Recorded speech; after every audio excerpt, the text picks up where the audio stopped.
All the hits. Q102. All right, this is your eye-opener music beat. I am hanging out with Kanye West, such a big fan, man. Let's talk about the new album, Yeezus. I heard that you did the lyrics in only a few days? Oh, no, that's a rumor, but yeah, it took a long time to think of those lyrics. Okay. No, what he said is I have 4. Rick Rubin said there was 5 songs I had to finish. Yeah. And I had to rush back and I finished them all like verse after verse after verse, like in an hour's time on my way to like the airport. And I told him I was going to drop 40 in the last quarter. It's like, does it vary project to project, like how much time you choose to spend on the lyrics or how much time you choose to spend on the production? Yeah, and lyrics, and everything is production. The lyrics are produced also. You know, you have to.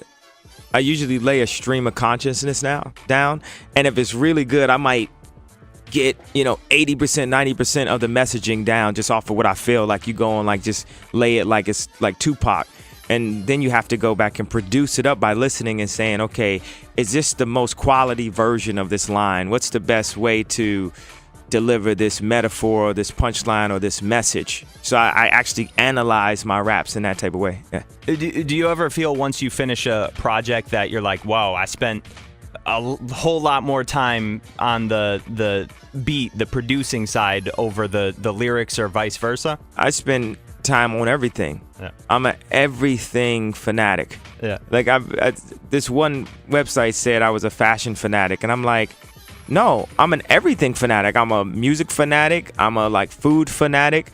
I'm a don't waste my time fanatic. I'm everything fanatic. Yeah. Let's go back to where it all began. The College Dropout, man, a classic album.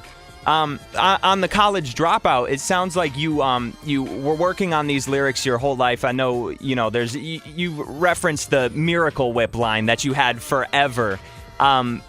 It almost sounds like you were working your whole life on that album, and then you tailor fit the lyrics to. Yeah, definitely. Because even songs like Homecoming, those lyrics I had before the first College Dropout came out. It's a different version of Homecoming, and then I had that beat, and I played it for Chris Martin, and he said I had like some type of sad song concept, and he said, no, this needs to be like a happier concept. And then I had the Homecoming lyrics, and I put those lyrics on there. So I had like a bunch of older ideas that I could apply just throughout. I mean, even there might be lines that I thought of before the College Dropout that even made it to Watch the Throne. Mm-hmm. Now it's at the point where it's like just all like new experiences, new thoughts, new flows. Gotcha. I would say the biggest difference, in my opinion, from like day one to where you're at now is the confidence, man. Your delivery is like just, I mean, everything spot on, so sure of what you're doing. Where do you think, at what point did that confidence really... You mean what point did I finally learn how to rap?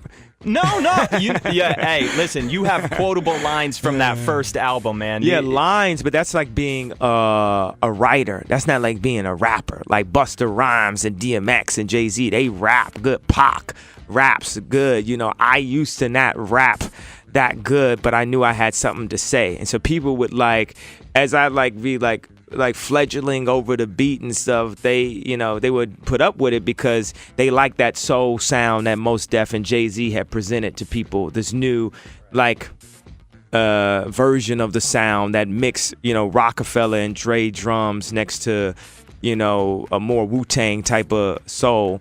And my style of rap was more spoken word, and that's why I had to always be so message based. So I could never just rap about nothing.